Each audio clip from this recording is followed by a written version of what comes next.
Hello everyone, welcome to episode 4 Traditional Chinese Veterinary Medicine for Animals.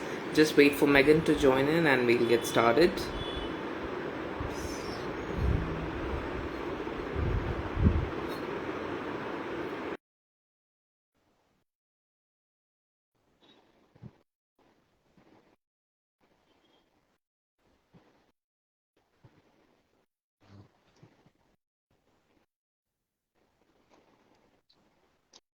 Hello, Hi, how are you? doing well, thank you. How are you doing? I'm good, thank you for asking. I'm so excited for today. Same here. So, hi everyone, this is Megan. She heads Claws and Paws Wellness. She's based in South Africa. Megan, please introduce yourself. Hi, thank you. Hi, I'm Megan. As Mithun had said, I'm based here in Cape Town, South Africa. I practice both with TCM and just general herbal medicine for dogs and cats, companion animals. I'm also an animal nutritionist and have spent many years studying the brain and behaviors and how everything just is linked together and how one impacts the other. And yeah, that kind of sums me up in a nutshell. Okay, great. So, Megan, how's it going? How's work? Work is good. I'm The seeing a year lot of actually case studies up recently. Yeah, no, we're doing our independent case study at the moment, which I'm super excited about. Okay, lovely. So, What do you do in case studies? You study about the case and you study about the case and later on you post it on Instagram or you go deeper in the cases. How? so, so the case studies that we've got 6 participants, and the study is focused on how fresh food and herbal medicine impacts the pet long term. And all of these pets have some kind of condition. They've all been Mhm. treated by standard commercial veterinary medicine, the usual that everybody knows, and they're not doing very well. Or they're at that point where, I mean, all my participants are young, but they're at that point where the vet is like, there's nothing left for you. So our case study is really just showing them like, hey guys, this is whole other side of veterinary medicine and pet care. And we've got some incredible cases. I mean, we've got gut cases, allergy cases, we've got an epilepsy dog, we've got a dog with flycatcher syndrome, which is so rare. There's almost no publications on it. There's 2 or 3 studies on it. So we've got a really good control group. So we're going to work with them over the year, overhaul their plan, give them the best supportive aids, and then we're going to publish the data in a year, and we'll just keep our followers up to date on social media. But yeah, so it's a really fun case study, I must say. Okay, great. So, Megan, why don't you tell us more about what is traditional Chinese veterinary medicine? Yeah, So, so just an introduction. okay, so I guess as an overdraft, we're all kind of used to Western medicine and how Right. antibiotics and corticosteroids and NSAIDs, all of those things. But there's this whole Eastern alternative side of pet care and medicine that people aren't really privy to, because it's not something that you speak to when you go into a vet practice. It's not something that is readily available, and the information on the internet is quite clashing. There's so many different things. So TCM literally uses traditional Chinese medicine. It uses, the basis of pets having belonging to certain elements, having certain factors about their body. It takes in circulation and all of these different things. But TCM isn't only related to that. I mean, it includes food therapy, acupuncture, a whole bunch of different things that is not your standard conventional pet treatment. So TCM just offers a whole alternative range to pet care and veterinary medicine, using a whole group of things. So my specialty is food therapy. So I'm an animal nutritionist, and I use the food therapy and functional feeding along with my patients, and I take medical patients. So we use that to treat a patient long term and give them something better that is a bit safer for their body. That's kind of what PCM is it's very vast and very vague, but it's an umbrella term Yeah, for but anything. it's kind of just a small introduction. That's sufficient. So Eastern medicine and acupuncture and food therapy, it kind of covers all of that. And like I said, the elements in the dog's body, how it works, feeding this for this type of condition, and so it uses a bit of everything. Yes, and I do have read about things like these are the foods which drain the dam and Yes, all those things. So I yes, think that comes under traditional Chinese medicine. yes, with the elemental, the way you feed for the elements and the conditions that the pet Right. had. Right. Okay. So I do have a set of questions ready for you over Mm-hmm. here. And also, I'd like, and I bumped up one question because I want people to hear this, and most of them see the beginning of the live and very consciously. So here's my first question. So we do know that there are different kinds of meats, like some meats are warming meats, hot, warming, cooling, and neutral protein sources. What do you mean by that?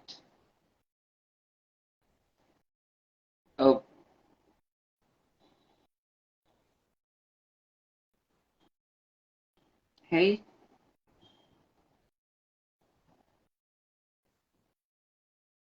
Uh-oh. It looks like Megan is having. There was snack. You just went off for a second. Oh, sorry about that. Right. Okay, so the hot, cold, and neutral terms is referring to how certain pet. Okay, so I'm going to use an example. So TCM addresses the disharmony in a pet's body and the imbalances in a pet's body, and that disharmony needs to be treated before you sort of work towards a long-term plan for a pet, to put it into layman's terms. So a pet with like allergies, which is itchy skin, red skin, lumpy skin, they're really having a hard time. They would class as a hot pet. So they've got a lot of inflammation in their body. So for them, you would need to feed a cooling type diet, and that comes in with. I mean, even as a human, when we have food and when we eat food, and we have a chemical or a physical reaction to it. So some food, when we eat it, we're like, oh my gosh, I'm getting hot now. Hair goes up. It's made you a little bit hot inside. And then when you eat certain foods, you actually, you don't have that reaction. You're cool, you're neutral. So that same kind of principle goes in with feeding a pet. So a pet that is hot, you would feed a cooling diet. So they're already hot. Their body's always in a state of heat. You're not going to give them something to add more heat to the heat that they're experiencing inside of their body. So for those pets, you would feed cooling food. For a pet that's got a cooling type disease, which we can use joint disease as one of them, is because their blood doesn't circulate well.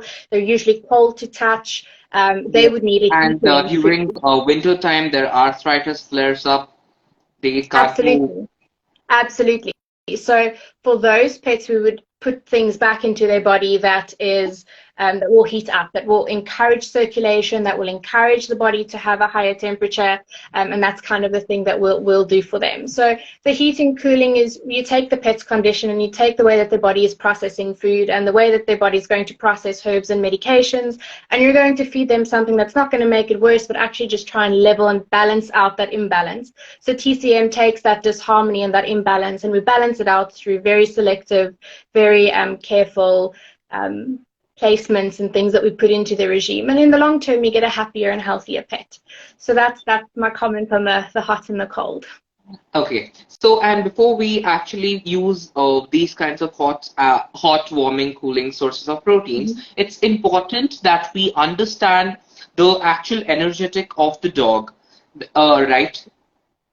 Yes, absolutely. Food energetics and the way that the body flows, the chi of the body, all of those things come into spectrum. It's very hard to generally speak about these things because it's so different and there's so much information. But you need to take into account if a pet's got a liver or a kidney problem, and that affects the way that the chi flows, and that sounds very complicated, so I don't really want to delve into that too much. I think we need a second live to delve into all of those things. Food energetics and the way that the body works and the way that the body processes absolutely come into play, and that's why it's not really something you can just wing it on your own. And I always recommend that people work with a holistic practitioner or work with a TCM practitioner or consult. A lot of us work internationally. Just speak to somebody so you know that you're doing the right thing, because even though it sounds good on paper, your pet might not actually be a candidate for that option. Exactly. Food energetics and all of those things absolutely come into play. Right. So, and here's one of my hugest questions. And also it's one of the most controversial topics on social media right now. Like, let's say a dog is allergic to something. Let's say the dog is having some kind of skin issues, Right. rashes, itchiness, or anything as such. The first thing what people do is they don't think that chicken, chicken will be the first thing to be eliminated.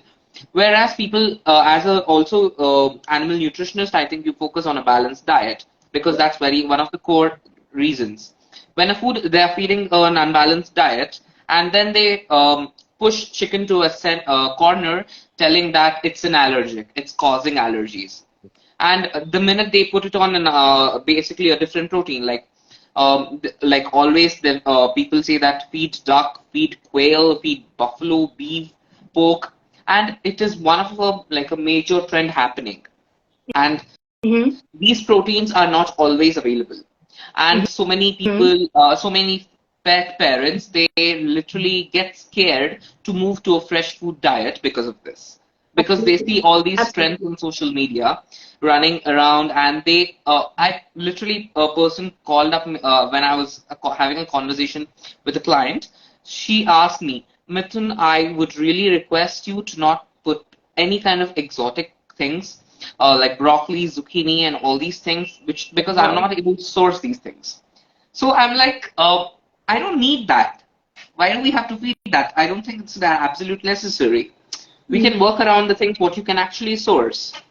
Absolutely. So Absolutely. I That want is your a comment on this. yeah. So see, now as an animal nutritionist, but also a TCM practitioner, I'm kind Yeah. of on the fence for both of these because chicken in TCM is actually a heating protein. Right. So for a pet who's really bad, we would omit chicken. But you Hmm. can feed duck, you can feed pork, you can use chicken egg. So there's things that you can use as a protein source. But as an animal nutritionist who also does functional feeding, we need to find that balance. So I'm always in like an inner struggle, and this is a conversation I have with my pet parents in our sessions is like, okay, what are your limitations? What are your expectations? Because from a TCM side, and I don't always book a diet and a TCM dog. Sometimes I only book a diet dog or I book a dual consult. So it varies. But when we're If doing it's a a dual dual consult, consult, it's gonna be like very confusing for you. it is. It is.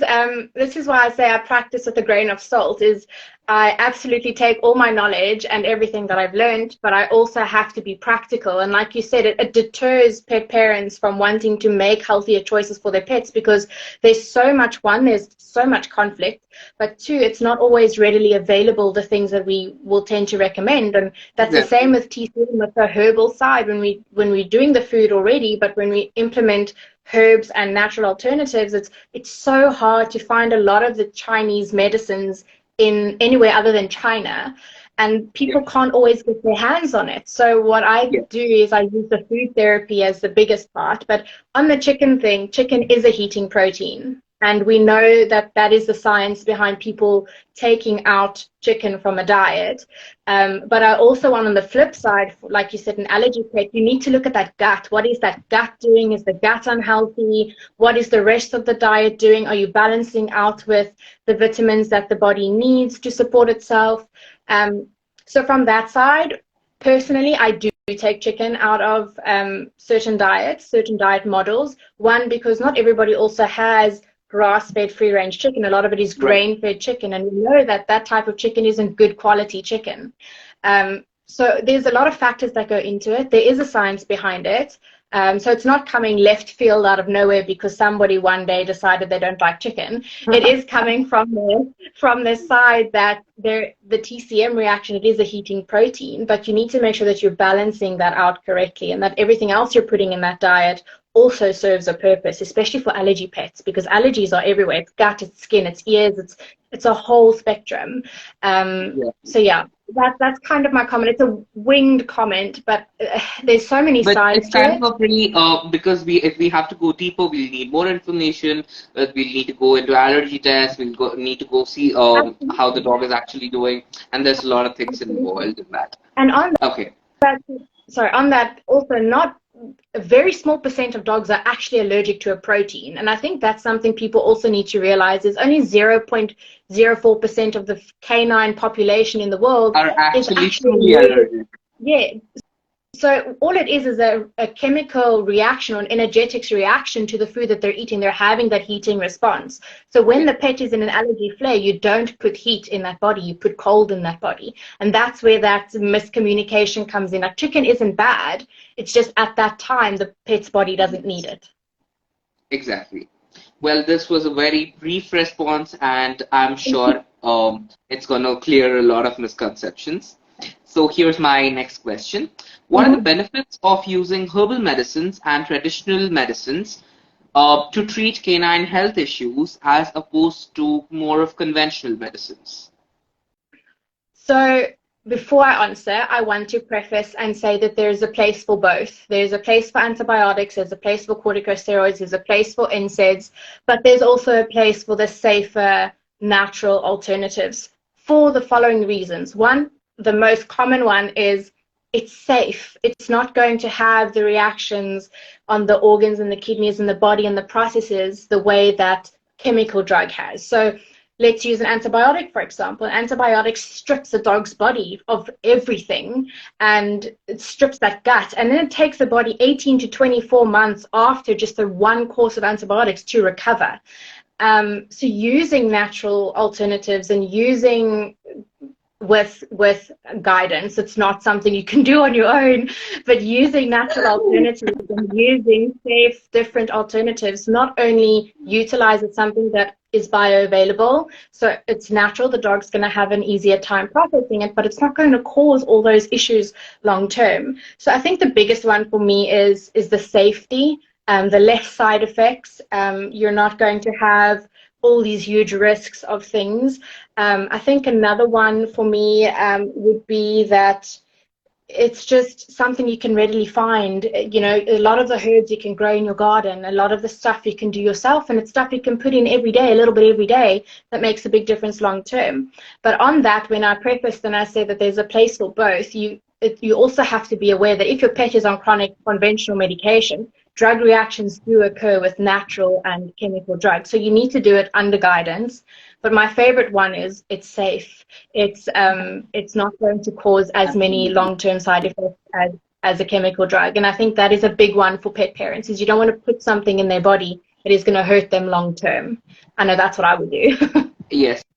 And that's one of the great parts. And the only problem is people take a lot of time to actually discover this option for pets. Absolutely. When it's humans, before they go into the conventional medicines, they will just check this out first, and then they go into the conventional medicines. You are so right. Right. And when it comes to dogs, they just jump into it without thinking back. What is this going, like, lack of awareness is one of the biggest problems. Yeah. Right now. And if they are a little more aware, if they are a little more vigilant in what goes inside their dog, it's going to make a huge difference. Absolutely. And I think the lack of awareness is also that there's not readily information available on these things. And the vet doesn't have these conversations with a pet parent when they say, here's a box of whatever antibiotic, or here's your corticosteroid. They're like, oh yeah, they'll eat a bit more and they'll drink a bit more, but I must see you every 6 months for blood tests. But they don't explain what is actually going to happen in that body long term. So it's one, that there's not enough information out there, but also that those conversations aren't things that vets are having with their pet owners regularly. And that is a hard one, is the education is a hard one, I think. Yes. And also, one more thing is that whenever I speak with veterinarians, with my veterinarians, it's going to be a totally different conversation, because I literally talk with my vet for a really good 20 minutes. I have a very good rapport with my vet, and I ensure that my vet knows about my dog very well. Even though he's he's on a raw diet, and my vet is like, you're doing it right, so go ahead, you're doing it fine. Absolutely. Right. And one thing is, people don't talk to their veterinarians. I don't know why do they get hesitant to discuss about their pets. A veterinarian is always there for any pet professional, for that matter. They are working for the dog, and if you're not discussing it, it will not make sense. Exactly. If you don't ask the questions, they're not gonna have those conversations with you. But I also think, I don't know how vets are in India, but from the countries that I've had clients in, and I know I work very well with the vets here in Cape Town and Johannesburg, which is another neighboring city place. There's a big, vets don't always want to share. They're not always open to the discussions, but also they're also crunched for time. They don't always have the time to Yeah. have the dialogue with owners. So I think that does intimidate pet parents quite a bit. But also, when I say, like, go for your checkup, go to your vet, have them do these things, but have that conversation. Absolutely, you're correct. You need to have a good relationship with your vet and your pet's practitioners. Yep, and that is one more thing, and also that it's I would always call up prior and just ask when are the dogs are less, so I'll come in during that time so I can have a better discussion. That's perfect. Absolutely, yes. Yes. Okay, so we have a question here, and it's what is your view on sulfur topical treatment for dogs that have skin issues? My follow-up question would be, what kind of skin issues are we dealing with? Okay, her dog has atopic dermatitis. I guess under guidance it would be fine, and if you're using sort of a correctly formulated product, it would be fine. I'm very hesitant to say, hey, go do this on like an Instagram live, because I don't have the nature of the pet or any, history on the pet. But I mean, if it's something that you've got readily available and it's formulated and it's licensed for use, or if it's just, under guidance of another holistic practitioner, absolutely do it. And then just make sure that you are supporting the body in other ways as well, because a topical treatment is only topical. You need to fix what's going on the inside as well. Right. So I always look at something as a dual purpose. Understood. Okay. So here's my next question.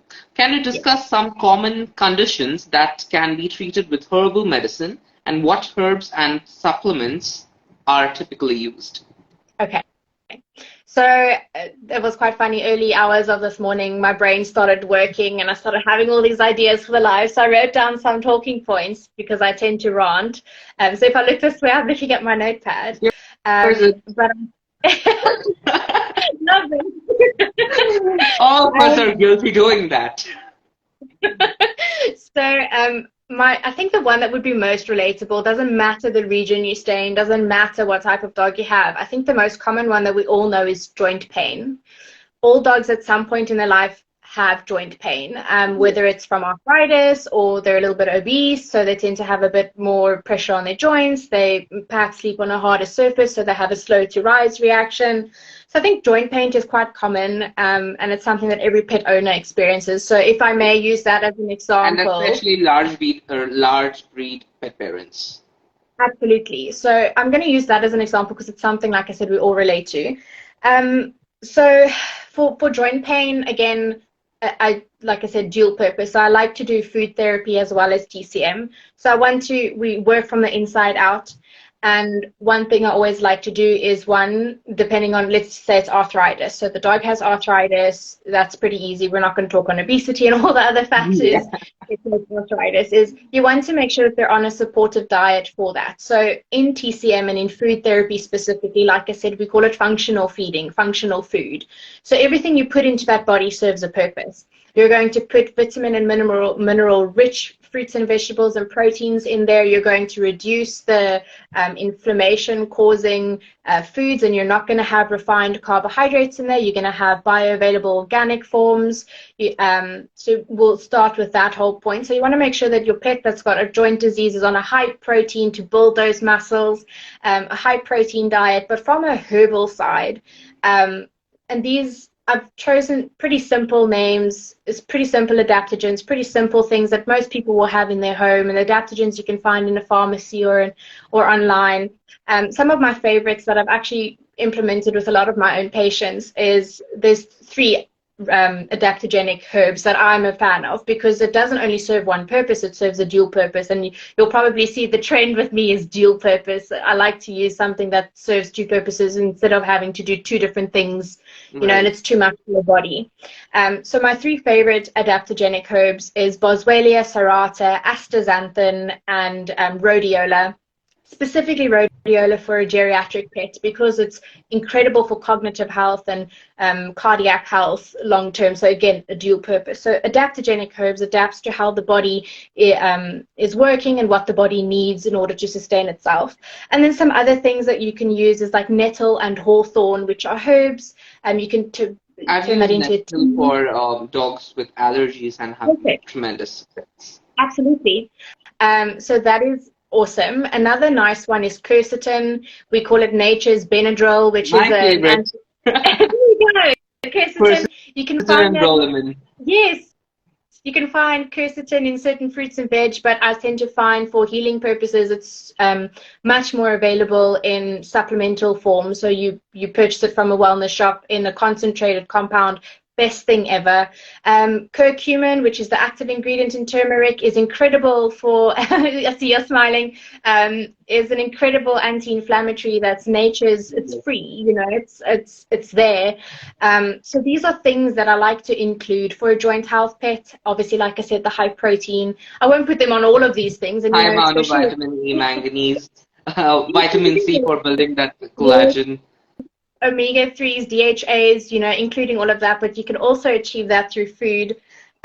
So I think the only other thing on that is, you know, nettle, you said you use it, but obviously these things do come with allergy risks. Some dogs do tend to have a bit of an allergic reaction to nettle. Stinging nettle is the full name, so sometimes it does cause a bit of a reaction. But my favorite ones would probably be things you have in your home, and then the adaptogenic we have in our home. Yeah, and then the adaptogenic herbs would be great. I mean, they're very common for human use, and you can absolutely use them on your pets. So yeah, those are kind of some of the things you can use for a joint disease dog, for example. It's really lovely, and it's really helpful for everyone to know about it. Yes. And Boswellia serrata, it's one of the great works on how it reduces inflammation, improves joint health. And whenever I suggest a joint health supplement, I look at multi-mineral ones, which has glucosamine, chondroitin, vitamin E, ascorbic acid, Boswellia, even green lipped mussels for that matter. Yes. So the combination works magic. Absolutely. Absolutely. You are correct. Right. Okay. So when we are talking about right dosage of the medicines, what do you suggest? Are there any potential side effects that we should be aware of apart from allergies, or is there any generalized ones which you'd suggest? Absolutely. So I think on factors before you go, this is also why it's so important to work with a healthcare professional who does natural medicine, who does all of these things, that has the knowledge. You need to take things like age, current chronic conditions. If your pet's a hypo or a hyper pet, you know, there's certain things that would factor them out of certain medications. So age, lifestyle, chronic conditions, those would be your factors before you go and jump into herbal medicine. And then the interactions, I think the biggest one is a drug interaction, the way that that product is going to interact within the body. So the generalized, you know, things would be a pet who's having a hard time, like you said, an allergic reaction. They'll have a difficult, you know, breathing would become a problem. You could have a problem with the kidneys or the liver, and, you know, bladder problems can occur. You don't want that to happen. So in order to avoid that, you definitely need to work with the holistic practitioner and the person that has the knowledge to do this. But I think, you know, general sensitivities and all of those things need to be factored in for before you jump into a herbal regime, because if your pet is currently on chronic medication, you might not always be able to stay on that medication. You might have to wean them off of that and slowly work onto a program. So your interactions with the drugs, your pet sensitivities, their chronic conditions, their age, all of those are factors. And then things to look out for is your pet actually just having a hard time processing that herb that they're on. So like I said, the lethargy, the bladder incontinence is sometimes something we see. They're having a pain response because the medications aren't working correctly within their body. So those are kind of the general concerns people should have. But if you're working with somebody then it shouldn't be Yeah. a problem. So basically, it's important that when we are especially dealing with natural medicine and alternative therapy, it's important to work with a healthcare practitioner who's well aware of everything, so that Absolutely. in case of there's anything the pet is not okay with that, they'll be making certain changes accordingly on how the response is. Absolutely. You are correct. Okay, so this really helps. Okay, so can you share any success stories or case studies? I know it's already happening right now. Who have been successfully treated with herbal medicine and traditional healing methods? And also, are you into acupuncture? Um, I don't do acupuncture myself. I tend to consult internationally, so it's a bit difficult for me to do acupuncture over the phone. But But I locally. do have it. I actually refer them to a vet that's very nearby to me here in Cape Town who does acupuncture, and she's got the facilities and the setup and everything. So I refer cases to her, and I tend to keep mine for food and medical. We work on a plan together, kind of thing. So I love acupuncture. I'm not confident in acupuncture, so I don't do it. But I do refer to the right people. We've got some physios and stuff here that do it. But on your other part of the question is the case studies and stuff. I will share two with you. One is my eldest patient to date. She is a 13-year-old Great Dane. Wow. Yeah, I know. Great Dane, what? Are you I know. serious? This is already a feat on her own. Are you serious? A 13-year-old Great Dane. It's the first time I'm hearing that a 13-year-old Great Dane. So yeah, she's 13. She just turned 13 now at the end of January or the end of February. So it was an incredible achievement just that on its own. I started working with them in October last year as a dual. So we did food and we did TCM, and we're still doing that. So she was misdiagnosed with spondylosis and treated for 2 years on gabapentin, epleptin, layman's terms, 1,600 milligrams a day, and she was still struggling. So that is a lot of chemical drug in that body. And her owners were at the point it's euthanasia now, and then they were referred to me like, can you fix it? And that was in October last year. So I adjusted the diet, and we've put her on a blend of special herbs, and she's also on CBD therapy. So I'm a big fan of CBD therapy in pets when it's done correctly. And we've increased her vitamin C, her MSM, glucosamine, chondroitin, all those things. And her owners checked in with me a couple days ago, and they placed an order for some medications, because what I do for my patients locally is I make their blends myself and I send it to them. So then we can at least know it's done correctly. Especially when they're on a custom product. And they were like, you are the reason we got an extra 7 months with her, because 7 months ago she was borderline she couldn't get up, she couldn't walk, she couldn't squat to urinate. In her life, she's now squatting unassisted to urinate, which is a big thing for a dog with joint disease. So she was misdiagnosed. We ended up changing the diagnosis to osteoarthritis, and then she's also barrel chested. So we needed to lose some weight on her frame, which we've successfully done. But yeah, she's doing really well, and we call it her retirement age. So she's just living her best life with her mom and her dad on their farm. So that's my eldest patient to date, who's still a patient. I'm very blessed. Really glad to hear this story, because 13-year-old Great Dane, it's not a joke. 13-year-old Great Dane, it's a big deal. And that too, a Great Dane who's had joint disease, basically getting large breed dogs or giant breed dogs getting joint disease is basically like a death sentence to them, because they are so hyperactive, they want to play, they are so big, they want to run around, but they are not able to.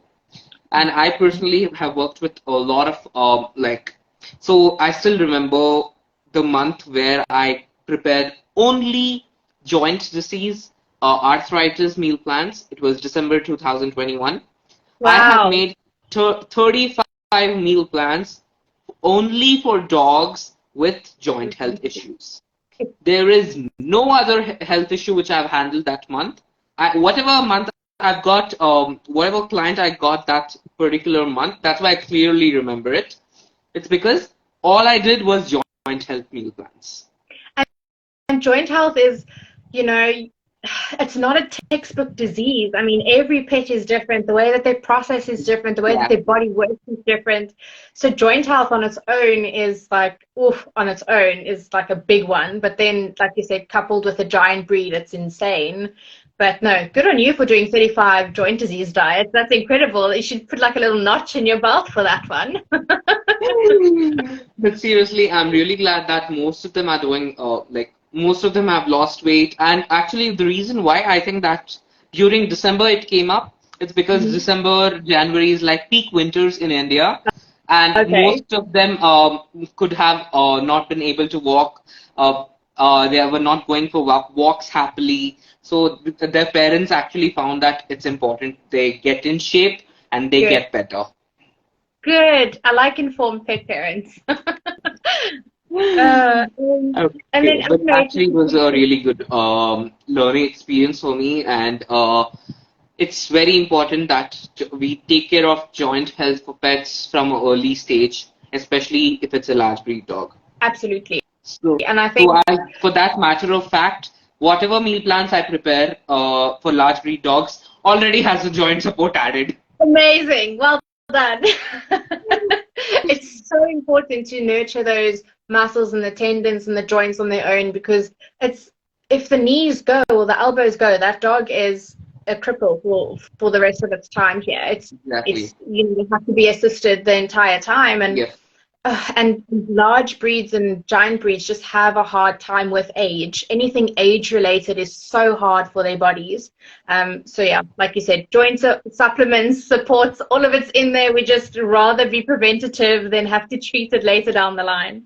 Absolutely. Exactly. Okay. So here's my next question. How can pet parents incorporate herbal remedies into dogs' overall healthcare regimen? And what factors should be considered when choosing specific herbs or supplements? And again, for this, we'll have to work with a healthcare practitioner. So I'll need a generalized answer. Absolutely. So I think the easiest thing, again, a dual purpose, is to make sure immunity is linked to the gut. So you need to make sure that what you're feeding the pet is incredibly important, high protein, low processed stuff. You don't want your pet to be on a not biological diet. So I think we start with diet because that immediately impacts the gut health. And the minute the gut is in dysbiosis or imbalance, your pet is going to be unhealthy. And that's when all those issues start to come, and we don't want that. So the first thing you do is you feed a good diet to your pet to avoid having an immune compromised pet. But sometimes breeding and genetics happen, and there's things that happen and you can't control it. And this is where you start boosting. So to incorporate, I mean, even just starting with something small, in here in South Africa, we say baby steps win races too. So doing very specific small things over a long period of time really help. So some of my very simple, plain and easy things that is readily available here would be spirulina for boosted immunity. Put that in the water, put that in with the food once, twice, thrice a week, depending. A really good soil-based probiotic. And we say soil-based for all those good bacteria for that gut. We want to make sure that the gut is healthy. Another good one is colloidal silver. The silver ions is really good for immunity. Exactly, and you can use it topically. They can ingest it. It's dog and cat. That's great. So I think to go home with those three would be great. A little bit every day, making sure that the diet is fresh, obviously. And then I think just, again, make sure that you understand your pet, what their body is going through. Yeah, so making sure that, if your pet is on chronic drug, that nothing you're putting in to boost the immunity would interact with that chronic drug, or making sure that your pet doesn't have, isn't predisposed to certain things. And like Mithun mentioned, is making sure that, if you're concerned about allergies or reactions, do the blood tests, get a general health check before you do these things. But the spirulina, the colloidal silver, the soil-based probiotic, you can't go wrong there. That's just, pretty much natural stuff that you can include every day for boosting immunity. And, just learn a bit, sit with your dog and learn a bit about them and how their body works, because you can learn a lot from them. And also one more thing is that when we are using probiotics, it's important to know what kind of strain of probiotics we are using.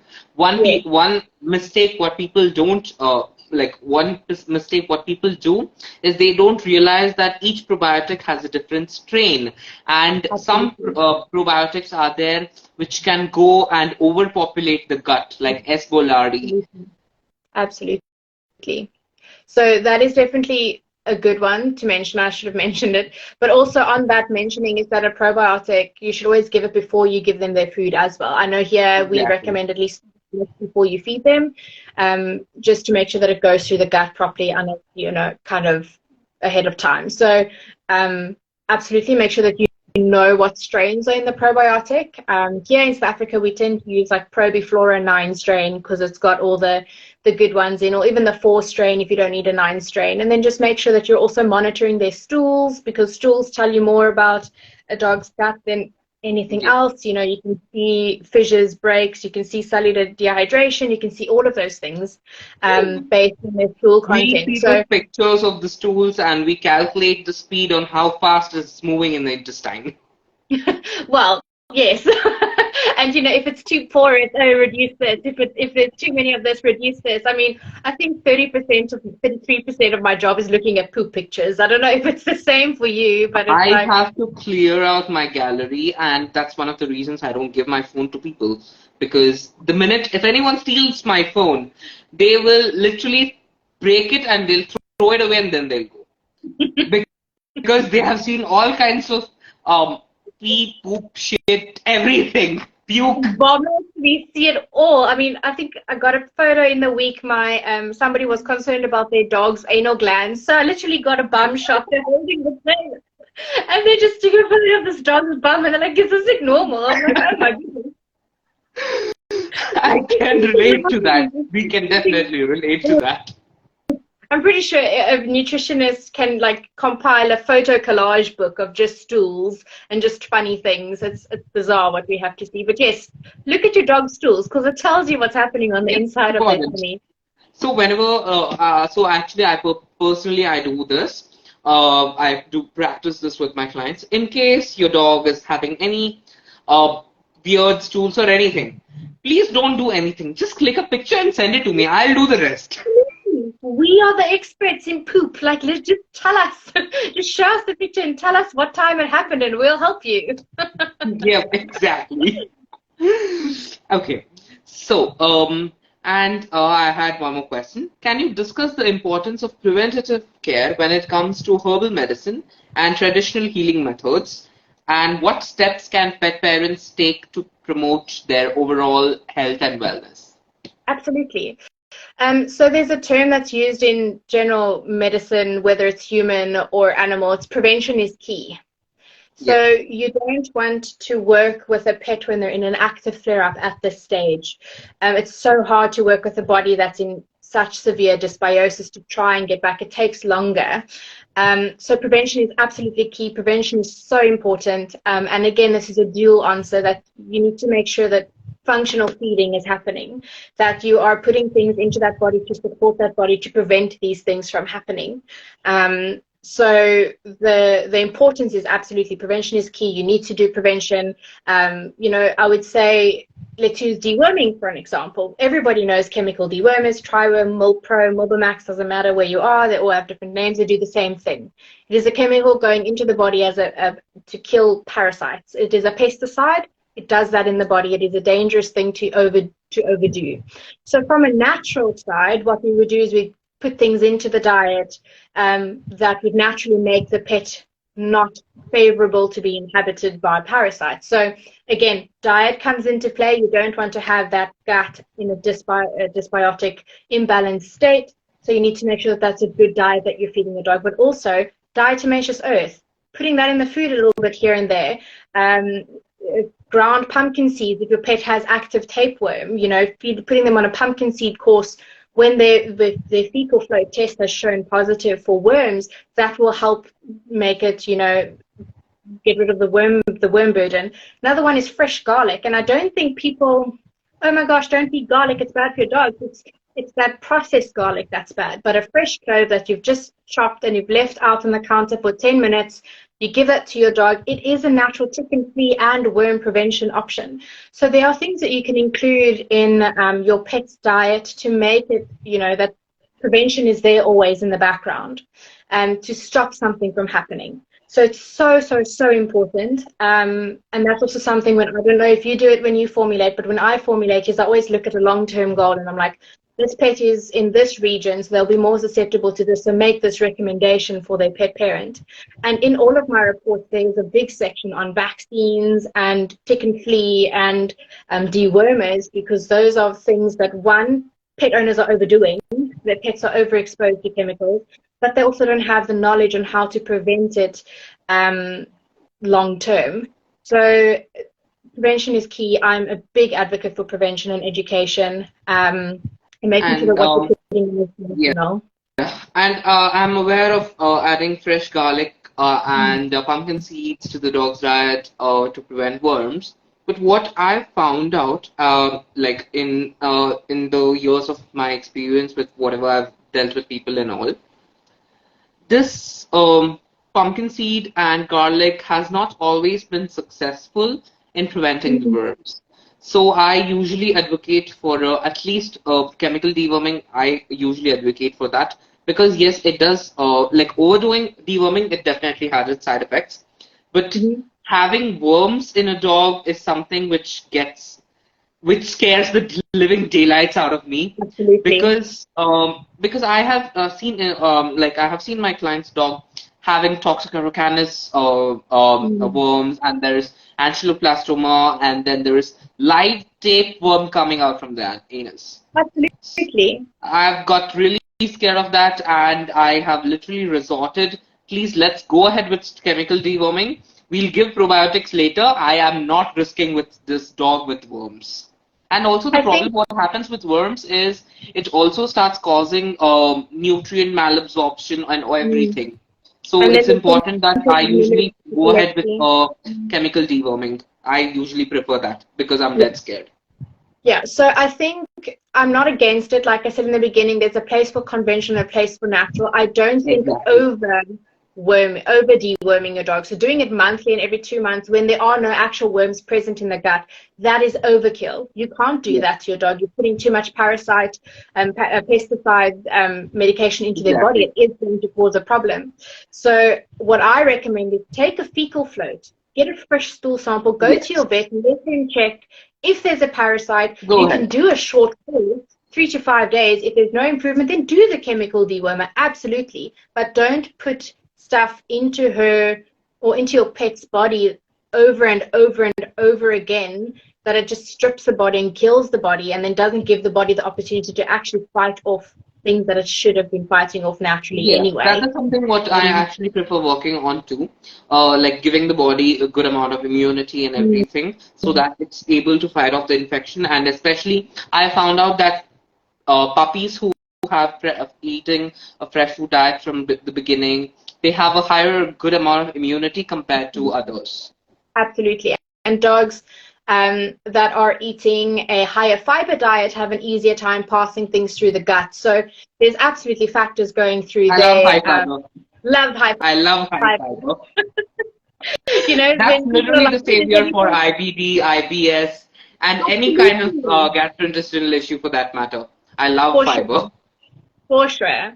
And I think it doesn't get the time of day, you know, when people take, I'm still generalizing, but people don't give fiber and gut health the spotlight it actually needs, because that controls so much in a dog's diet and their body. So, and one more thing which I've personally had, which I've been personally seeing is that if there's any gut health issues, just increase the fiber, just moderate the fiber, and that issue is solved. There is nothing else we have to do most of the time. If it's a stool issue where, you know, the body is having a hard time and it's just passing through as diarrhea or there's a lot of constipation, absolutely increase the fiber. But I think we can't, I think it is definitely something to consider. And higher fiber also just keeps food in the gut longer for the body to take what it needs to Yeah. take from it. So it gives the body an option to absorb more, especially if you're working with a malabsorption issue in the gut, where the gut is in dysbiosis, so it's not absorbing the food. Increasing that fiber lets it stay there for longer. But also, stools drain anal glands, and that's a big thing, is people don't realize that the poop is Yeah. actually supposed to empty the gland, and when you're Yeah. not feeding your dog properly, you have to have those glands manually expressed because they get full and impacted and become abscesses. But then also that damages the anal glands long term, so you can't do that all the time. Increasing the fiber fixes it for you, you know. Yeah. And also, now that we're talking about fiber, let's share that there is two different kinds of fiber, people. It's soluble fiber and then there is insoluble fiber. Just don't Yes. go ahead and feed only pumpkin because No, that's not going to do anything. We need to add some something does insoluble fiber but it too. doesn't have enough. So, Megan, tell me, what's your favorite sources of fiber? Mine are green beans, broccoli, and sweet potatoes. Yes. So those are actually three of my favorites as well. Every recipe I formulate has at least two of those three in them in their fresh food. My And usual everyone's like, combination goes like pumpkin, carrots, green beans, and a little bit yes, of broccoli here and there. And yes, the other set goes with bottle gourd, zucchini, green yes, beans, and or sweet potatoes, carrots types. yes. My I love my sweet staples. potatoes when it comes to adding it to dog's diet because it's gonna give a lot of amount of like the necessary amount of carbohydrates Mm. and fiber. Yes, absolutely. My staples are green beans, broccoli, and carrots, pumpkin as well for the soluble, insoluble component. But then also, if I'm dealing with a pet that's got IBD, I tend to ask the owners to increase flax seeds and chia seeds as the topper on the food so Yeah. that they're getting that in with each meal. So that is also a favorite. And then my IBD dogs, everyone's like, oh, no, don't do carbohydrates. But I mean, I absolutely put that in there because the gut needs that, Dogs you know, need a it. little bit. We are They do not need it. going with social media fad that We're dogs not don't eat either. carbohydrates and all. We have seen better. We have seen what's going on in the gut. We have done Excuse everything. me. Exactly. So it's quite funny that we have very similar staples, even though we're in like two opposite countries. But yes, my staples, because again, But broccoli, green whenever beans, carrots. I'm dealing with clients from US, Canada, Australia, and all, I usually use butternut squash too because it's Yes, available to them and yes, it works very well. mm, And absolutely. I personally, I love brown rice as a part of a carbohydrate. I love Yes. oats. I don't use for dogs with skin issues because it usually Mm, flares them up because of the yeast. mm-hmm. Um, and quinoa, not because it tends to irritate the gut, gastrointestinal lining a little bit, but here and there, but not Yeah. always. Yeah, look, And I again, mean, sorry. and when it comes to other grain options, I usually go for full barley, buckwheat, barnyard millets. Yeah. So mine again are based on region. So I always try and work with what the person has Yes, available. But exactly. barley, quinoa is also really good. It's just very expensive here, so I tend to try Oh, to stay away from it. But here in South Africa, we have a lot of like maize and corn and stuff. So I try and avoid because that because GMO. GMO and everything. But for an IBD dog, barley and quinoa, if the owner can afford it, are two of my favorites just to like bump up that carb content, I guess. Yeah, and also the fiber. And the fiber, yes. But I mean, green beans and broccoli and all the other things are in there too. I also use psyllium husk at times, Yes, maybe at 1 or 2 grams, like just a little bit of it. But yes. it definitely adds up that bulk because it I increases think, the fiber content because it holds in the water. yes. And I think people get so scared when they mix psyllium husk for the first time because it goes so solid. And like, oh my gosh, that's terrible. How's my dog going to I eat it? got to But share it's this with good. you. I got to share this with you. One of my Yes. clients texted me the other day, maybe let's say I think a week or 2 weeks back, and she sent me her dog's stool pictures, and I told there's a little bit of mucus, and then she told I've already fed them dinner. Now, if you should I feed them anything else? I was like, no, don't do anything. Just take psyllium husk, just add 2 grams of that, and tomorrow that's going to be perfect. And tomorrow I'm going to look at the recipes. I'm going to increase the fiber a bit. Yes. And then she asked me with a huge, she sent this to me in uppercase letters, telling, are you serious? because it's going to give them a little more loose stools. I was like, please trust me, go ahead. And the next day she did it and it was absolutely fine. And then she told me, Mithun, I seriously thought you were drunk last night because you're telling me to give a psyllium husk. But seriously, it has worked. It is incredible. I mean, there's a reason some commercial pet foods are putting psyllium husk in their high fiber recipes. And I know, I don't want to name any names, but there's a really good, in veterinary world, they always recommend one of these two foods. And one of those foods actually has increased psyllium husk specifically for the reason of the stools. So it's a really good thing to have. I just don't think people, like, they're not on board with it yet. We have to awareness is a problem. But I was really happy and I was kind of shocked, like, with the way on how she asked me, I seriously thought you were drunk last night because you're telling me to give this. That's so funny. That's so funny. Seriously, I have lots of like these weird and funny stories to work around with. Okay, so here is my next question. I love my clients, and I love some of the stories and the panics and stuff that they have, because it's like it's so entertaining sometimes, you know. It's so good to laugh with them, and absolutely. Okay, so here's my next question. Yes. How does traditional medicine approach the concept of balance when it comes to treating dogs, and what does it mean in practical terms? So here I was kind of like, balance is, I guess, open to interpretation. For me, balance is both within the body and the overall plan. And when it comes to sort of natural, you know, alternatives, again, I acknowledge that there's a place for that, and there's a place for chemical alternatives and chemical approach and all those things. So for me, it's really just to find out sort of a median, a middle point where whether it's a balance between natural and chemical, if we can find a way to work together to help that pet, sometimes we need to. But in this general sort of Eastern practice, I guess, an alternative practice, let me say alternative practice, because I use a bit of everything, is I really do find harmony with, again, if I use the TCM component of treating the disharmony that is in that pet's body first, and finding something that works, is finding that balance between what I'm putting into the body to sustain the body and what I'm putting into the body to support the body. And that's where the functional food, the functional medicine comes in, where everything that I put into a pet's body serves two purposes. It's not going to be one thing for this and one thing for that, because people also get overwhelmed. Like a home with kids and a husband and a wife, or a wife and a husband, doesn't matter what you want to identify as, is you work and you've got kids and you're busy, and yet your dog doesn't always get the opportunity to be like the top priority in the mornings and the evenings. So my balance, my interpretation of balance, is that what I'm putting into the body to sustain the body works with and as a catalyst for what I'm putting into the body to supplement and treat the illness. So that would be my interpretation. That's how I work with it. So again, functional food, functional medicine, finding something that serves dual purposes and using those in the right amounts and the right balances at the right times to sort of project the body into wellness, if that answers your question without sounding too much like a that does.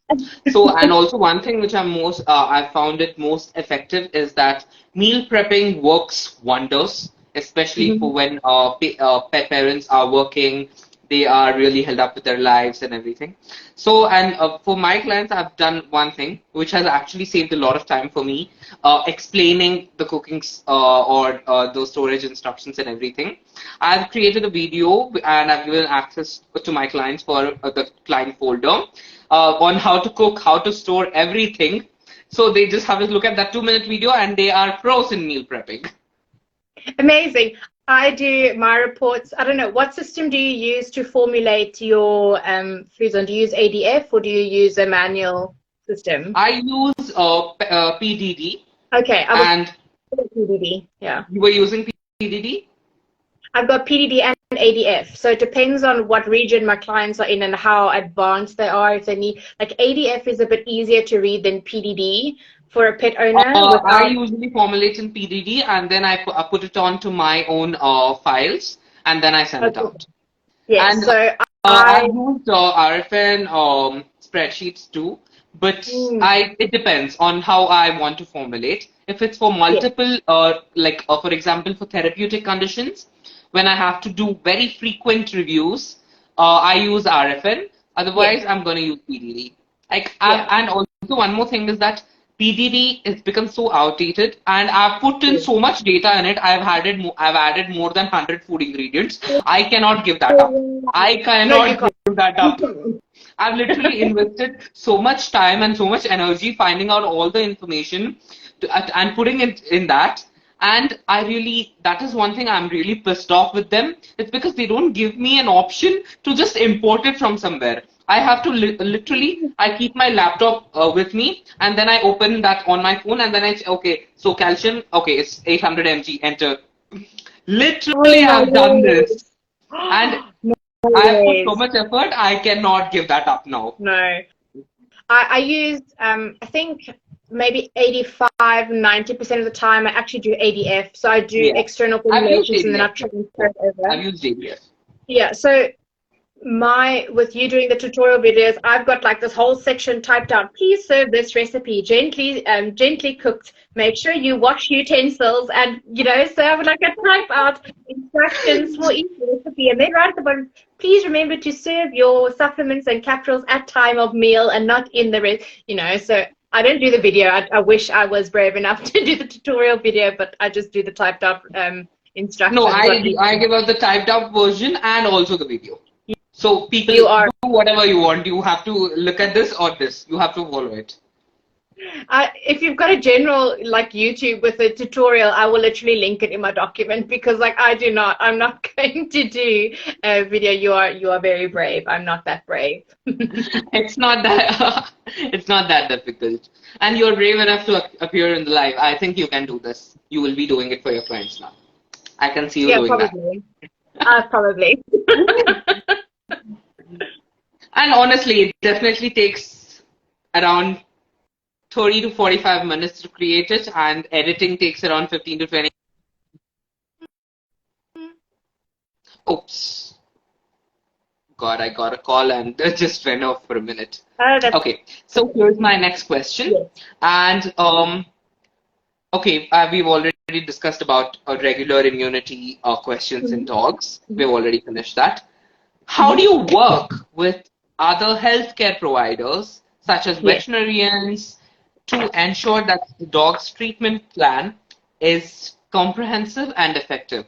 And personally, I work with veterinarians, I speak to veterinarians and understand the case, especially if it's coming through their reference.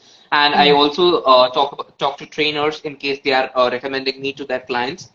But so tell me about how do you do it? So I'm very similar. Some of my cases are vet referred, but I was actually having this conversation a little bit earlier this evening. Is that in South Africa, animal nutrition is not taken as seriously as it is in other places. I mean, the council here doesn't even recognize us unless we're a veterinary nutritionist beforehand. So We you are need to dealing be a with that. vet first. Same thing in Yeah. India. So I actually spoke to someone else in the industry a couple of months ago, and we want to start the process of either finding a council seat or forming a board because our industry is quite unregulated, so we don't always get taken very seriously, and a lot of people can quickly do a certification on the web on the internet and suddenly say they're a specialist, but then That's the with you and problem. me who spends like a decade studying and putting effort And right into now our we are education. studying too. We are still studying. We are still studying, Yeah. absolutely. So anyway, so on that front, we have a hard time getting recognized. But I do have some vets that refer to me. And when they refer, I get a full, complete medical history, clinical history, blood serum results. I get a list of medications that were given and on what days. I get all the dates of every surgery that dog has had. So if a vet refers, I get that, and then I sit down and I review all of this, and then I have a consult. So I don't consult without seeing a medical history. If the pet owner is self-referred, I have a section on my intake form that it's them giving me permission to retain the medical history from their vets, because here the council doesn't let vets send medical histories to anyone other than a vet. Oh. So Okay. yeah, so there's that's a hurdle already. So then I go and I'll contact the vets that they've been seeing, especially if they're overseas or just not in Cape Town or nearby to me. And I'll be like, hi, so-and-so has self-referred to me for this and this reason. Please find attached their permission for me to contact you. I would require so and so and so from you. And then the vets are fine. Then they usually send it to me and I don't have an issue. So I work a lot with their medical history to date, because like I said, a lot of the pets that I see are on conventional treatment already, and they are not responding, or the pet owners are exhausted and they're financially through the roof because of all the vet bills. So I work with referrals and I get all of that, and I always have an open dialogue. I don't sit down and stamp on toes. So what I do is, if I'm treating a patient that is, whether it's a chronic case or a specialist case with one of the specialist vets here in South Africa, I will usually email. It's usually the PAs. You don't always get through to the vet, and I'll say, hi, I'm treating this person. Please let me know if doctor would like a copy of the report, so that doctor can have it on file so they can see what plans we're working on. So I don't absolutely take everything off the board when we're treating a patient that is vet referred. I work with the information that they provide, and I work with their team to make sure this is something sustainable.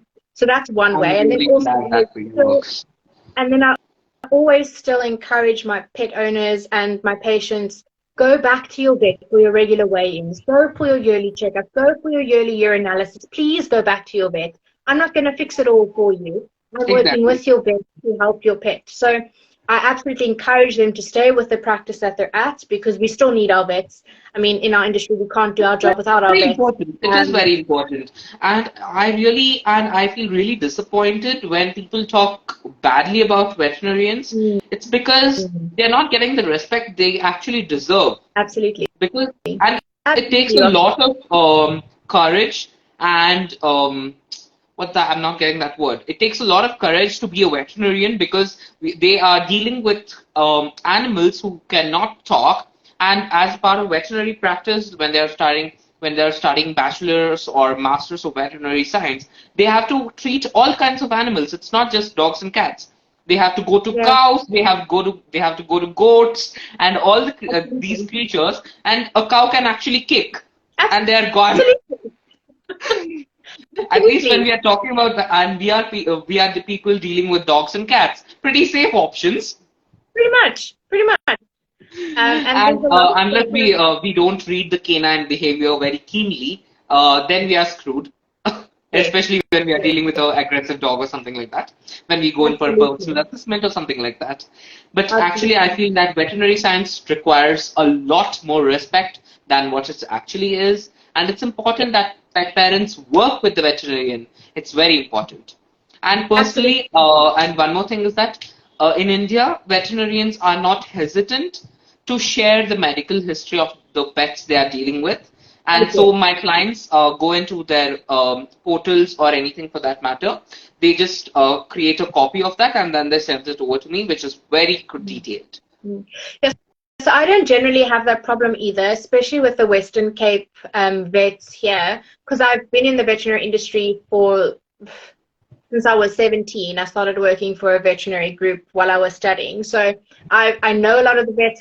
I still locum for one of the largest vet groups here in the Western Cape. So I've got good relationships with most of the vets that I tend to work with at the practices that the pets come from, because it's the same practices that refer. Everyone else is self-referred.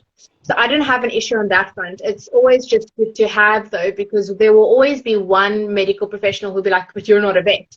And then I have that guarantee, like, hey, my pet owner's actually just really asked if you could assist. And then usually it's not a problem. So I would say like 98% of the time, I don't even have to attach the permission signed form. They just send it anyway, because, you know, when they see what I do and they obviously know my name, then they're like, okay, it's fine, no worries. But vets absolutely need so much more respect, and not just the vet as well, like the vet support staff, the nurses, the receptionists, the orderlies, the cleaners. They work in such a high stress environment, and owners and pet parents can be quite nasty, you know, and it's just things that they have to deal with 8, 10, 20 clients back to back every day. So absolutely, the vet, you know, on festive occasions. They don't even have time to just go in for a lunch break. No, they eat between dogs, and they go from euthanizing one dog, quickly crying with the owner, quickly drinking a coffee, and then vaccinating a puppy straight afterwards. It is insane. Seriously. Okay. So, but I'm really glad that we work, like all of us are on the same page on working with veterinarians, and it's important that this field requires a lot more recognition. Absolutely. And the respect for each other is definitely there. And I think respecting each medical professional, whether it's veterinary or paraveterinary, because we qualify as paraveterinary professionals, the respect is there, which I think is a big thing in order to make sure that that patient is being treated correctly, is having that respect with their care practitioner, and then you are just an alternative practitioner depending. So absolutely, working with them is the best part for the pet. Absolutely. And whatever we are doing is, as of now, it's for the pets. It's for nothing else. We're working for the same thing. Exactly. Okay, so here's my last question. What advice would you give to pet parents who are interested in exploring herbal medicine and traditional healing methods for their dogs? Okay, so the first thing I'm going to say is find somebody who is a holistic practitioner that's nearby to you. Very important. You don't want to do these things on your own. So find somebody that either practices internationally or find somebody that's near to you that you have access to have them as your alternative practitioner or alternative person. You don't, again, want to do this alone. It is, and it can get overwhelming. So we don't want you to be in a state of, oh my goodness, this is too much, and then you don't even try. So find your practitioner, make a relationship, introduce your pet to them and settle with them. And then the second thing I think is to learn, read the studies, read the articles by some of the best in the industry. They're the best in the industry for a reason. Learn about nutrition, learn about how the body works, and, just read. Watch your pet, observe them, see what interests them. I mean, all of that goes into play. So first one, find. Sorry? You just glitched. You were glitching. We couldn't see you for a second. Sorry, that's strange. So find the practitioner, learn about the information out there, make sure you're reading from credible sources. Yep. If not, credible sources, very important. Credible sources is the biggest part. It's not somebody whose opinion is on a blog somewhere on Google. It is somebody with the correct qualifications and the correct degrees behind their name. Yes. So credible is very, very important. And then I already said understanding how your pet's body works and how things react. So, watch your pet when you're trialing something new in their diet or putting them on a new herbal supplement. Watch how their body reacts. Watch their stools for the next 24 hours. See how it goes. Make sure that you are looking out for those things. And then I think the last thing is just to remember that natural alternatives take time. It's not something you can give now while your dog is in an active flare-up and expect it to work the same way a corticosteroid is going to work. Natural medication takes time to build a store and to build the reaction within the body. You start low and slow and you build up to a therapeutic dose. It's not something you can go guns blazing, gung-ho, and expect it's going to work, because it's not going to work then. So just make sure that you have an understanding of how natural medicine works, that you know what's available for you in your region, and that you do it slowly over time. And again, prevention is key. So with introducing natural stuff into your pet's diet and into their regime and into their plan, is you start ahead of time. You're preempting something's going to happen. You don't want to wait until something does happen to treat your pet, because then you've got damage you need to repair, and then you have to get the body back into a state of maintenance before you can even look at something long term.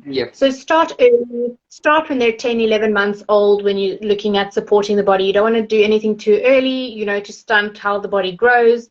But when your pet reaches sexual maturity, start looking at ways to support their body as they age and as they grow, as they go through different life stages. So yeah, that would be my basic advice. And then obviously just make sure you're feeding as healthy of a diet as you can. If that's commercial food, make sure you're enriching that, increasing the moisture content, adding some functional food with every meal, following an 80-20 hybrid model. Or if that's fresh food, consulting with a nutrition expert near to you, making sure that you get it balanced. And also one more important thing I'd like to highlight to people is that when they are feeding a kibble-based diet, don't add the meat, because it literally literally messes up the calcium and phosphorus ratio and it goes all haywire. That's the Yep. first thing I usually prevent them. But adding eggs are fine. Basically, so I'm enriching the protein Yes. profile, adding more Yes. amino acids, And the branching whole amino acids. guys, the shell, the membrane, and the egg. You can add the whole thing. You don't have to split it, and I think people don't understand Exactly. that. Because the eggshell provides the calcium, the egg provides all the nutrients, and the eggshell membrane supports the joints. Here So, we a go. This is wonderful combo. multivitamin. Exactly. Exactly. And also, right now, I'm actually reading up on the effects of neutering dogs. Like, I'm reading a lot of scientific research papers, and a lot of information is Mm. coming up.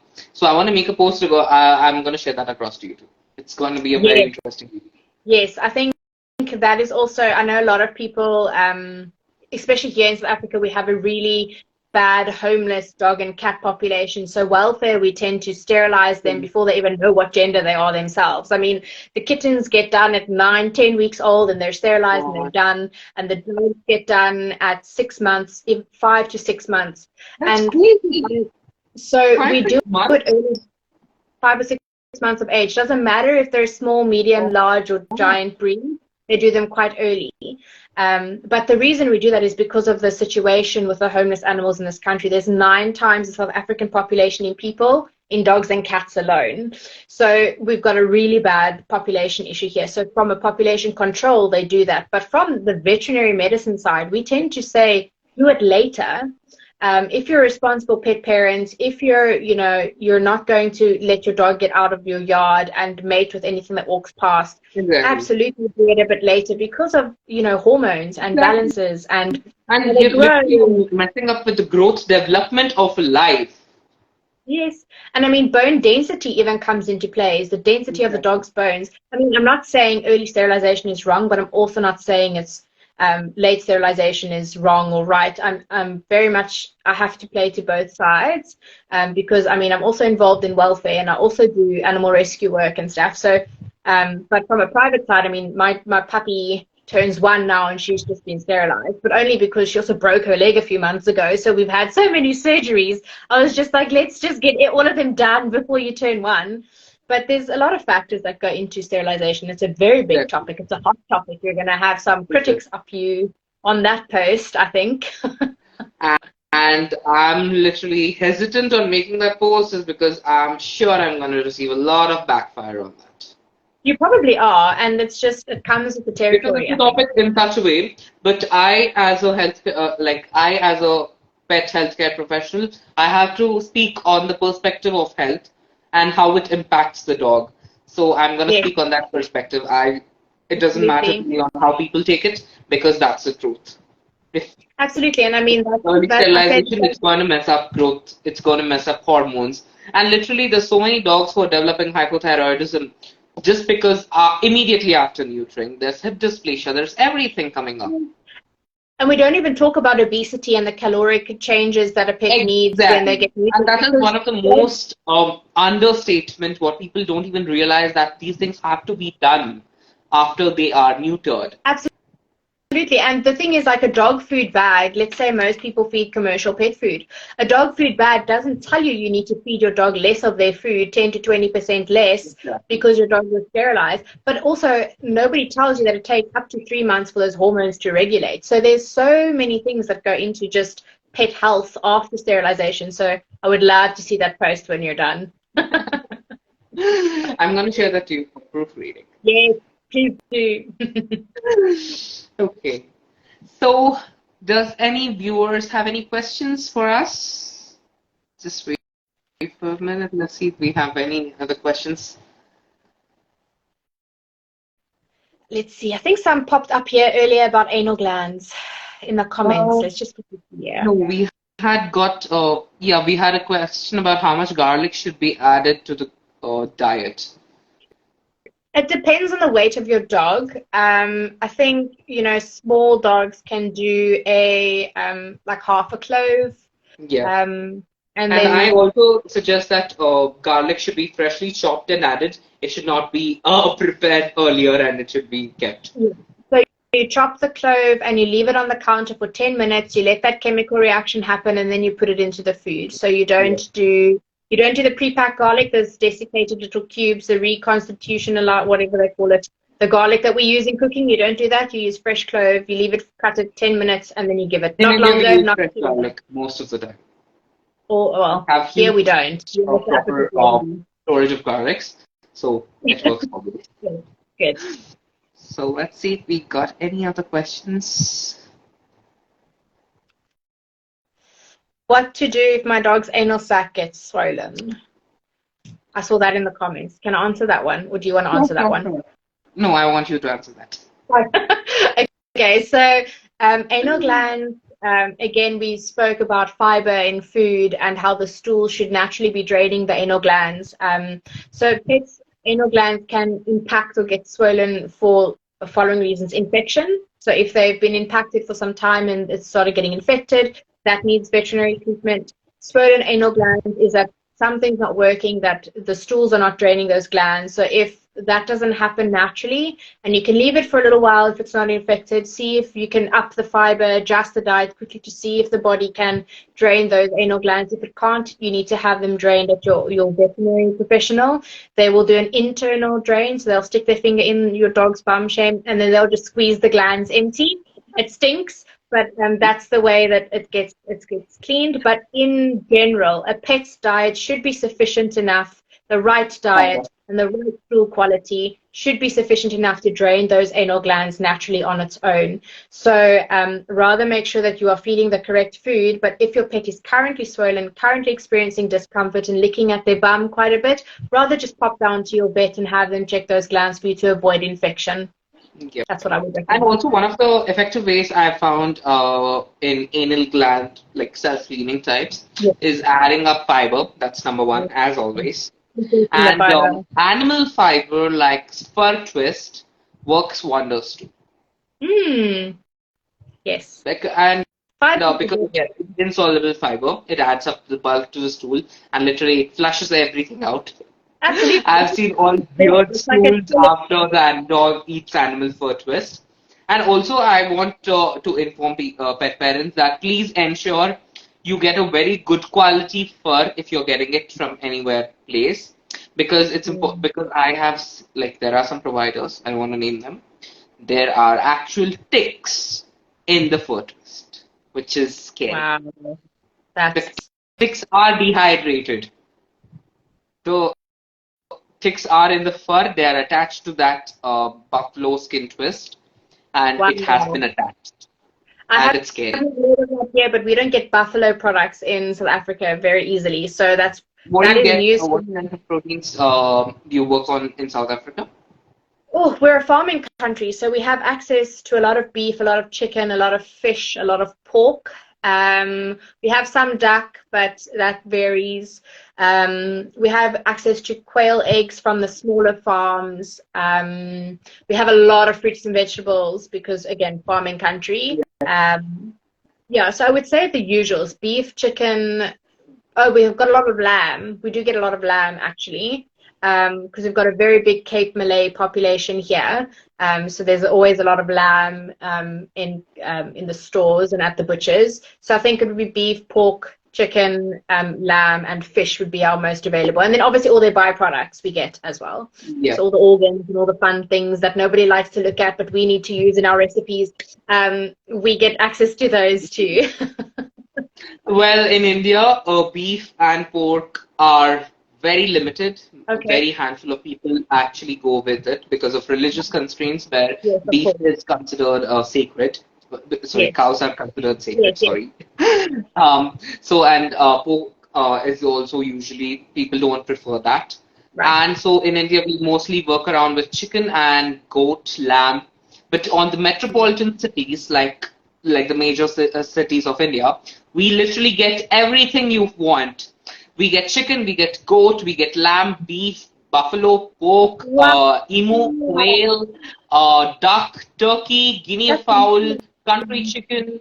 Yeah, that's the only thing I can remember as of now. I need to see my intake form. There's a huge list of meats. No, That's incredible. We're not that special, but we have some really good options here. I think it's nice is because if I had to use TCM just to talk on the proteins quickly, is we get cold, hot, and neutral proteins very easily in this country, so it doesn't make my job very hard. Yes, thankfully. And only thing is that all these things which I just mentioned, they are available in the most expensive cities, I can say that, and metropolitan cities where I live in Bangalore in India. So, Right. like most of the metropolitan cities have this option, but most of the like other cities they don't. They Hmm. usually just work around chicken, lamb, and at times here and there pork. That's it. But Yeah, fish no, is regional. always available too. We are surrounded by the ocean three sides. Wow, that's nice. No, we've got a lot of sea as well around us. We're on Yep. the bottom, right at the bottom of the Right, continent. exactly. Okay, we've got a question here. Would you suggest to add GLM, nettle, spirulina even when the dog is healthy? Okay, we just answered this question some time before. Okay, Yeah. so yes, at times green-lipped mussels are not needed if your dog is absolutely fine and healthy because we need to supplement with a purpose. That is Mm. very important. We don't have to just because it's healthy, it does not mean that some dog is doing well on it and it does not require that your dog has to go on it. And nettle is again it's require like it's specific to the dog in case they are allergic. You'll have to add them as an immune strengthening supplement or anything. And spirulina, yes, you can. Yes. There's no So harm. yeah, so I think on that is also you need to define healthy because everybody has a different Yes, definition of healthy. My dog very is important. healthy, but he has constipation once a week, then your Yeah, dog is that's not not technically healthy. healthy. Yeah, so and then also on the supplemental thing, you need to make sure that you're using organic supplements because synthetic supplements don't absorb very well in your pet's Exactly. body. So again, we need to double check that everything is actually fine with that dog. Spirulina, absolutely, you can add every day. That's just an immunity booster for a dog that is technically healthy. But nettle, stinging nettle, only as needed. GLM, as Mithun has said, only if it's needed. And doing well on regular supplements like kelp, egg, and shell. So if your pet is already on a multivitamin and already getting all these boosters, I I don't don't think white think help is anymore. needed Yeah, during as you said, as needed. multivitamin is going on. Functional. It must serve a purpose. Yes. Don't over And supplement also because then adding kelp you on top of a multivitamin, it increases the iodine in the diet along with whatever you may be feeding. If you're feeding a kibble, iodine is already there. Then you're adding a multivitamin, iodine is there too. And there is kelp, which is a huge source of iodine. So I think stories of a dozen paws, you'll need to take out kelp. I'd suggest that. yes. So if you're looking at an overview, if your pet's got on a recipe that's been formulated by somebody like myself or by Mithun, and it's formulated to have kelp in Yes. it, make sure that what you're giving doesn't If elevate or it's on change a any of formulated those. recipe, then absolutely. But if it's not on a Absolutely, formulated recipe, just if you're giving it on your own, then no. absolutely. And then also remember, Whoa. a formulated recipe already accounts for calcium, so adding eggshell will bump up that calcium, which will affect your phosphorus calcium ratio. So make sure that what you're putting in isn't counteracting or causing damage long term based on what your pet is consuming as well. Yep. Okay. So it's been 1.5 hours. We started this live. We had planned it for 1 hour. We'll have to have another one sometime to get into the more We nitty will. gritty We things. But this will. was great. This was so We great. will. I really enjoyed it. Thank you. You're so Thank you so easy to much for talk to. joining us, Megan. Like, really, really grateful for just Thank joining you. in on a Saturday evening. I think you had to have some plans to go out with friends or someone. No, I'm at my other half's house, so I'm like holed up in a room here quickly for load shedding, so that if the power went off, that I would still be sorted. But no, Oh, so it's a okay. chilled evening tonight. Thank you so much for joining us, Megan. It's been a wonderful conversation with you and really informative. Thank you. It's been so So great much. to have a like-minded person to have this open dialogue with. So I appreciate your time as well and your expertise. Thank you so much. You have a good day. I mean, You good too. night. What evening? Have a good day. What time is it by you? Also evening. I need to go have dinner. It's 9:30 in the night. Thank you so much. All right. Bye bye. Take care. You Bye bye. too. Bye. Bye bye.